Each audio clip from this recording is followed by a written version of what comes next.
Shiva please నాతో కూడా share చేసుకోనంత problem ఏంటది? చెప్పు శివ, నువ్వు అసలు ఏ ప్రాబ్లం లో ఉన్నావు నాకు చెప్పు, నేను హెల్ప్ చేస్తాను.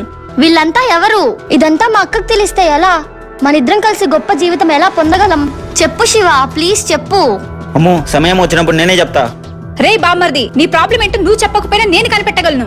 కానీ ఇక్కడ ప్రాబ్లం ఏంటో కాదు తెలుసుకోవడం. ఈ ప్రాబ్లం నీకు ఎంతవరకు తెలుసో అంత మొత్తం పూర్తిగా నాకు చెప్పాలి, అప్పుడే నేను నీకు హెల్ప్ చేయగలను. నువ్వు చెప్పింది ఏమైనా ఆఫీసర్ పెద్దగా పట్టించుకుంటాడనుకుంటున్నావా? ఏది జరగాలన్నా ఈ పుష్కల మాట దాటే జరుగుతుంది. నువ్వు వాళ్ళ మీద పగని ఎంతైనా పెంచుకో, కానీ ప్రతీకారాన్ని మాత్రం ఎప్పటికైనా నేనే తీర్చుకోవాలి. మీరు ఎలా చెప్తే అలాగే చేస్తాను మేడం. వెలా, నీకు పంపించిన లిస్ట్ లో అమౌంట్ రికవర్ చేయపో. సరే మేడం.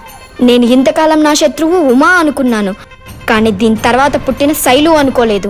దీన్ని బలాన్ని పెంచేది శైలు అయితే అదే శైలు నా బలాన్ని తగ్గిస్తుంది. ముందు దీన్ని టార్గెట్ చేయాలి. సూపర్ కార్ లాగా వెళ్తున్న దీని ఇంజన్ సీజ్ చేస్తా.